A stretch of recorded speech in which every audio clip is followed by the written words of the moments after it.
ọmọkùnrin Àkúrẹ́ tó kó ìbọn. wọ́n bá gàdá gbé mi o.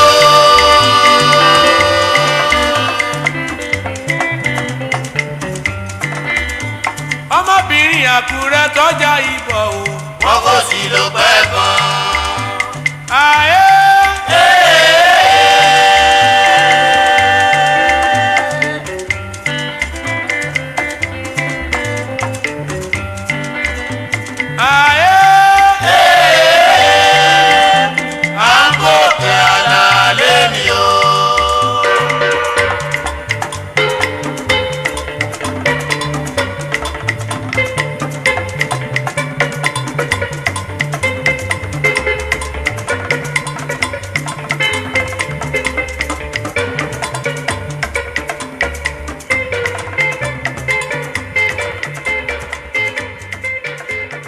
Akure, the home of the high and the mighty, the brave, elegant, resilient, and accommodating people. Akure is an ancient city located in the sub-Saharan region of Africa. The institution of ownership in Akure was established by Ashodeboyede, also known as Ajapada. Ajapada is the son of Ekun, a grandson of Oduduwa. Before the coming of Ashodeboyede to Akure, there were scattered settlements like Okpalefa, Igon, Ileru, and Odokwetu. Ashodeboyede became the compromise candidate to head the united settlement of Okpalefa and Odokwetu. The Deji's title was adopted by Oba Arakale, who was the 28th monarch in Akure. It had since become the official title of every king in Akure Kingdom. Akure has had 47 Dejis, beginning with Ashodeboyede, Alakure, Ogbolu, Odoro, to the last Deji, Oba Adebiyi Adegboye Adeshida.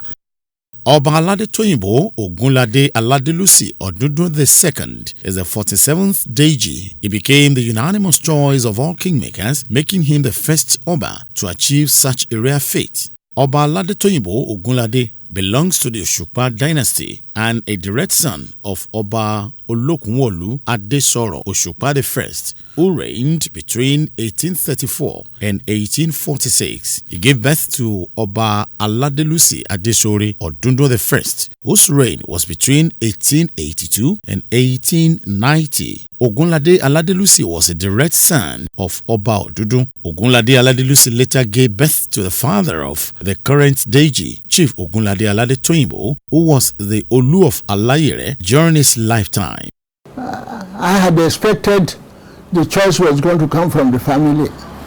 That is the first joy I had. But the selection of the present Deji, you know, the struggle is very competitive.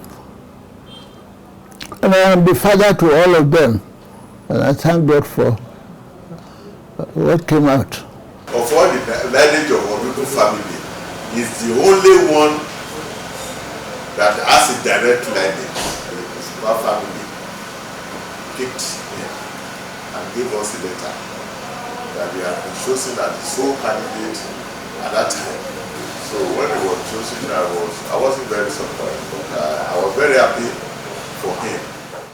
Oba Alade Toyinbo was born on the 28th of December 1956 to the Osupa dynasty. His mother hails from the Elemwa Dedikwe family. He attended St. Patrick's RCM Akpomu for his primary education. He later proceeded to the prestigious Oyemekun Grammar School, Akure. Oba Alade Toyinbo worked briefly before he left for the United States of America for his tertiary education. He attended Florida International University, where he obtained a Bachelor of Sciences in Architecture. He returned to Nigeria to observe his mandatory one-year National Youth Service at the University of Ibadan in 1984. On the completion of his youth service, he proceeded to Morgan State University in Baltimore, where he backed a Master of Sciences in Architecture. We'll be friends since our youth. We went to the same secondary school. And, thereafter, we proceeded to Lagos, and thereafter, he went to America. He went to America before I did, and in America, we both attended the same community school. This is Maryland community school there. And thereafter, he proceeded to Florida International University, where he bagged his master's degree in architecture. And I would like to say that in those days, he left for Baltimore before me. I think he left in 1981 or 82. He graduated before me, even though we went to Europe, but he graduated before me. And he left for Baltimore. The reason why he left for Baltimore was because in Miami, where we were, Florida, it's all white people. Even in our class, it's all white people. It's only we Nigerians and a few of the Americans, no black American. And in the apartment, it's all, we live with the white people, we school with the white people, everything white people. And it was why are these white people? And then we asked one of our friends, in what city in that in United States do they have a population of black people? And he said, Baltimore. Oba Aladetoyinbo worked with graphics design in Baltimore before going into private business in oil and gas. Oba Aladetoyinbo was a successful entrepreneur in the United States before his ascension to the throne of his forefathers. Oba Aladetoyinbo made a triumphant entry to the throne of his forebears on the 8th July 2015.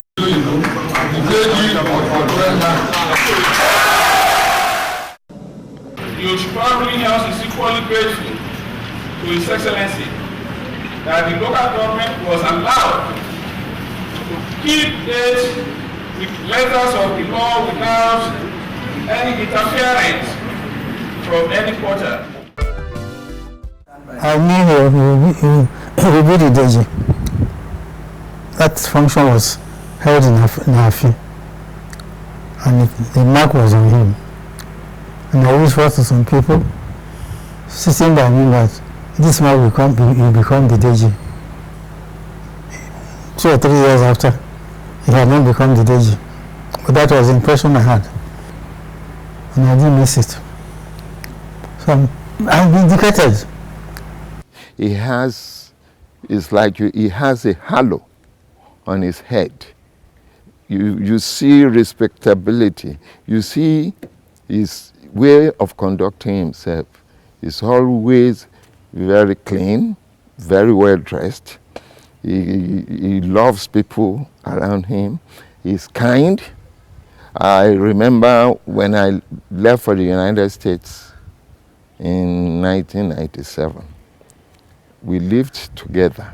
I went to stay in his house on Elbank Avenue in Baltimore.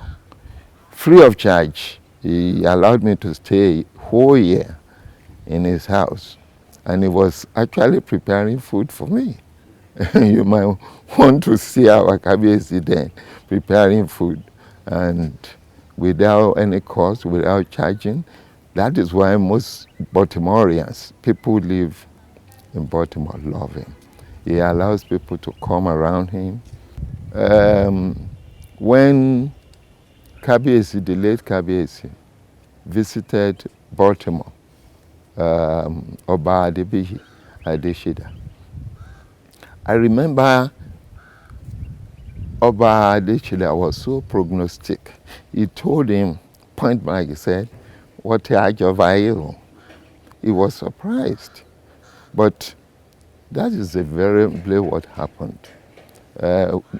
He never knew it's going to be this soon, that the late Kabiyesi will only be 3 years on the throne.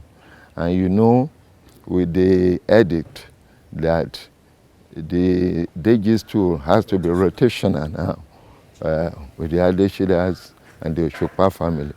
So he's the one that you can say Ojuto, that is direct lineage to the Oshupa. And that is why people know that he's the right choice.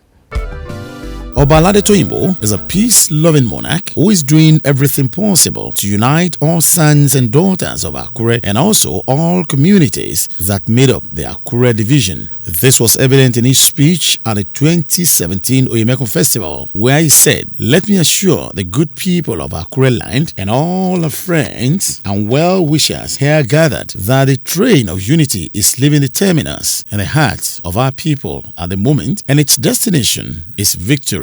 Our people at home and in the diaspora are keenly mending broken fences and dusting up old alliances with their kith and kin towards building a progressive, united and peaceful Akure kingdom." End quote. Well, he has started well, and I think if he continues, he will make a lasting impression in the minds of the people. I think it's all right. It's acceptable. The modern Akure is set for Kabiyesi Toyinbo, and I'm sure, given his background, his pedigree, his royal lineage, given his international experience, given his worldwide reach, he's set to add value to Akure. And interestingly, since Deji came on board, it's been peaceful. And again, it's been a rallying point for all of us. And when you see Kabiyesi Deji Toyinbo, you will see a man who is genuinely committed to the progress of his people. A man who genuinely loves Akure and looks forward to the development not only of the community but also of the people. Kabiyesi is a man that is interested in infrastructural development. Over and above that, he's also interested in the people themselves. And 3 years down the line, you can see that he has done his best and is still doing his best. And again, for the first time, you will see what I call unity of purpose beginning to now come up to the level that even on the political front, you will see that this is one Kabiyesi who genuinely is interested in ensuring that the natives of this town ascend high political positions so that they can in turn bring development to the town. We've not had it this way before. He has united the people. He has eliminated thuggery. He has been able to unite the people, the political class, the economic class, the business class, and everybody. The elites, for once, the elites and the people are beginning to see themselves as one. Even the political class, irrespective of party divides, are beginning to sing the same song. Oba Toyinbo has been able to resolve the age-long bickering between the Osolo and the Deji. He was also able to tame the Ezendigbo issue, which could have snowballed into a major crisis in the town. On the issue of Ezendigbo, you see how maturely he handled the Ezendigbo issue. The past Igwe, the one who was actually the Igwe, who said he was Igwe, is still a high chief in Akure today. That is how peace-loving the Kabiyesi is. In the area of security, Oba Toyinbo is not leaving this to government alone. Oba Ogunlade had tactically and practically reduced crime as his efforts had led to over 800 youths renouncing cultism. The government of Ondo State sent a letter of commendation to His Majesty for this feat. When talks were invading Akure, killing people, he did a lot. He went out there, appealed to the youths and to all of those people doing all of those heinous things, and invariably, in fact, he did it to an extent that the governor and the government of Ondo State wrote a letter to him to appreciate him. That was a time my council got ablaze. It was Kabiyesi in the night who discovered this fire. It was Kabiyesi himself who started packing out property of people. It was Kabiyesi who was throwing out can of gas. It was Kabiyesi who was throwing, of course, who did not allow the fire to get to a very dangerous extent in the town. So this is not an easy thing for Kabiyesi to do. This is not a mere thing at all. It is not meager. We appreciate him. People of Akure appreciate him. People of council appreciate him. All of us appreciate him. Oba Aladetoyinbo is a man who loves tradition and he is doing everything to preserve and revamp our cultural values and heritage. This is why much premium is placed on the celebration of Ule Funta Oyemekun Festival as a rallying point for all Akure sons and daughters in and outside Nigeria. Ule Funta started in the year 1150 from Ife. Ekun was the eldest son of Oduduwa. Ajapada is his grandson, is his grandson of Oduduwa, son of Ekun.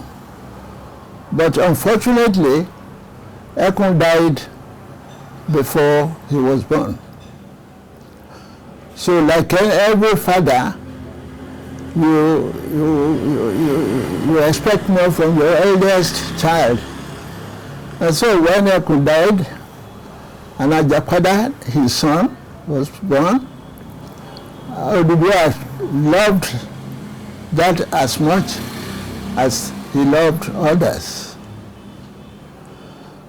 and cared very much for him and expected him to be a leader. You know, it's just like trying to compare the children of Jacob in the Bible. I think about Joseph. So he wanted to give him a test. If he could pass the test, then he would be more convinced that this is going to be a leader.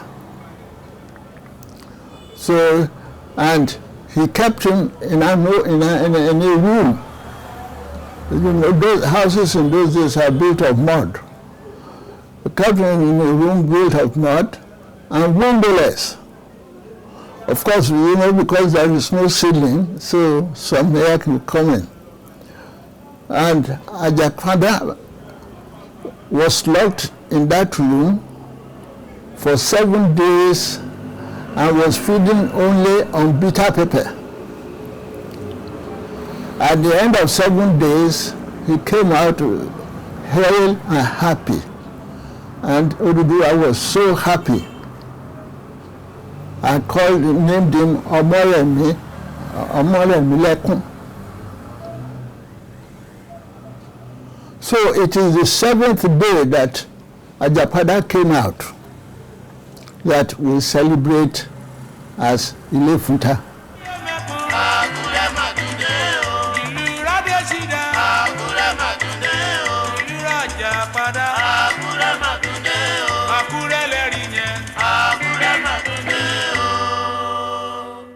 And it's very similar to Olojo at Ife. I think those are the two places where such traditions are practiced. I think also in Benin, they call it Igwe in Benin. So that is the Ule Funta history. The day that Deji comes out of here, he's very happy, and so we are celebrating, we are rejoicing with him, more especially the princes and the princesses. And some dignitaries from Akure will come and celebrate with him that you have passed this test and you are now a man with a very bright future. And now we know decided and said, let us get a specific festival that is very unique to us. And we discovered that this must be devoid of any religious connotation, any coloration, that it must be something that can cut across. And since Kabiyesi, the Deji has always been the symbol of the town. So we all agree that it's a unique festival that belongs to Deji must belong to the whole town.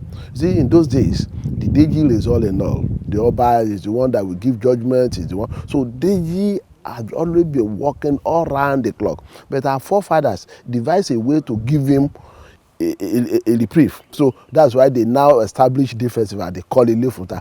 That is, after all festivals, after all celebrations, the Deji now will go into seclusion. So that seclusion is to allow him to rest. And by the time he comes, he becomes rejuvenated, and everybody now comes around to celebrate it. Part of his renovation is this Lefuta. That what is the point in you just doing something that we cannot trace his history?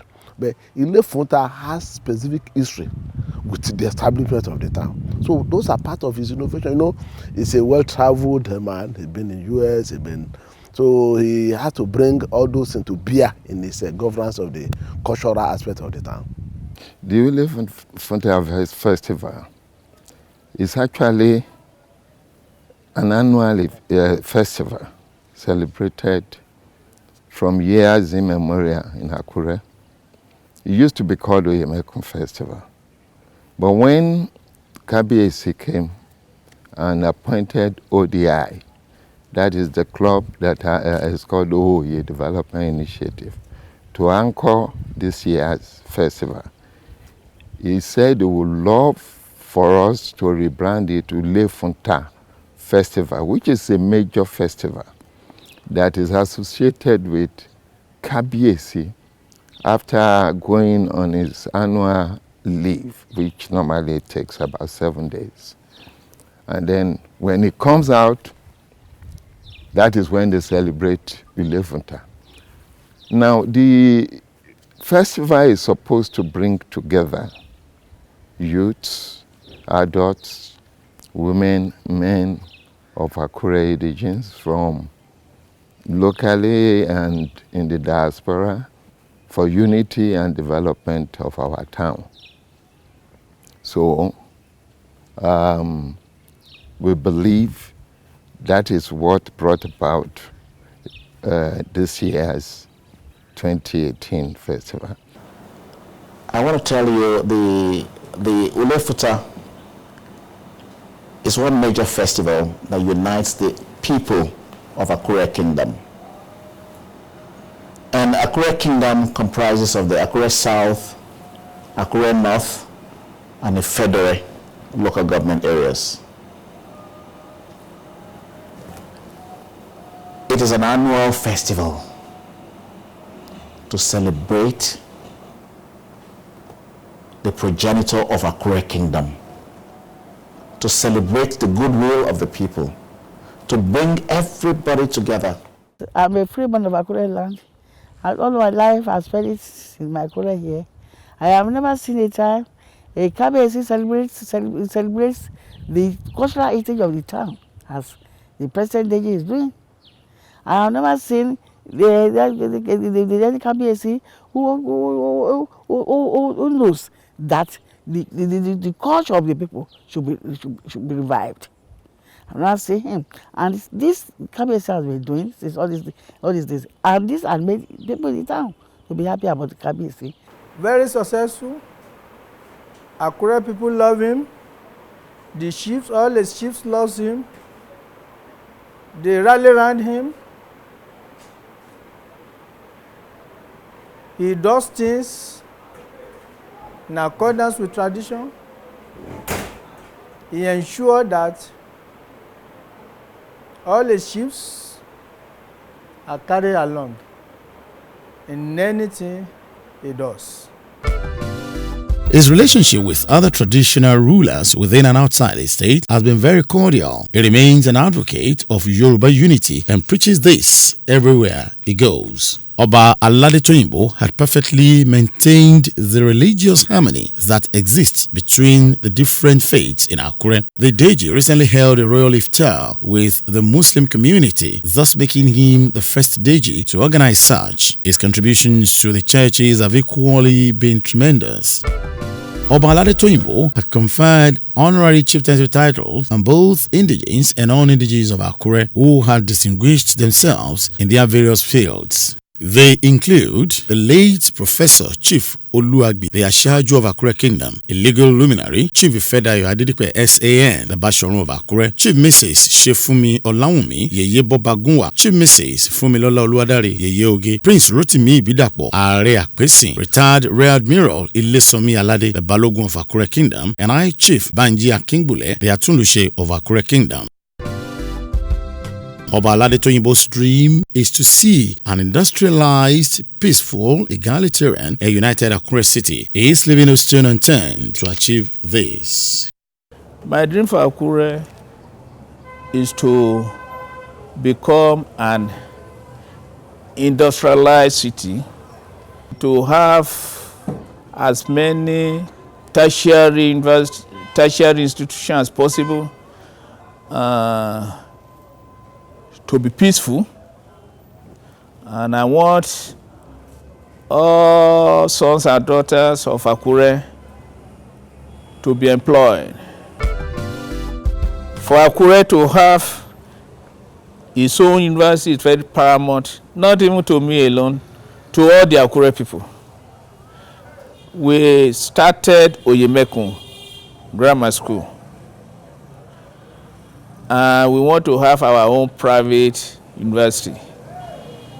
We don't have private, we don't have state, we only have one federal university in the whole city. Whereas this is the largest, I keep on saying this, if this is the largest single local government in the whole nation. Other notable people also share the same view. The future of Akure is very bright. And we are thinking that in the nearest future, we'll be saying better things about Akure than we are saying about it today. I am on board to join hands on the deck with our KBSC to make us achieve the lofty dream that we've always wanted in Akure Kingdom, and by the grace of God, we will get there. All you need to go is to go around the fringes of Akure and you see new settlements being developed. Unfortunately, the infrastructural development is not commensurate with the expansive population that we are experiencing. And because Akure is genuinely a welcoming city, the people are very hospitable. The community is very peaceful. The landscape is attractive. You find a lot of movement this way. And again, given what is happening in some other communities, the trouble spots and the rest, Akure will continue to attract and receive visitors. And there's need for us to look ahead and ensure that we keep the infrastructural landscape attractive enough, expansive enough, and accommodating enough so that Akure would continue to enjoy a pride of place, even in terms of physical development. And then KBSC's territory, in terms of the people that is superintending over, will continue to enlarge and continue to increase. And my prayer is that KBSC will have long life. As he quotes in Yewa, and in his own period, Akure will continue to grow politically, economically, and infrastructurally. And KBSC should continue to accommodate all of us, everybody, and bring all of us together. And my prayer is that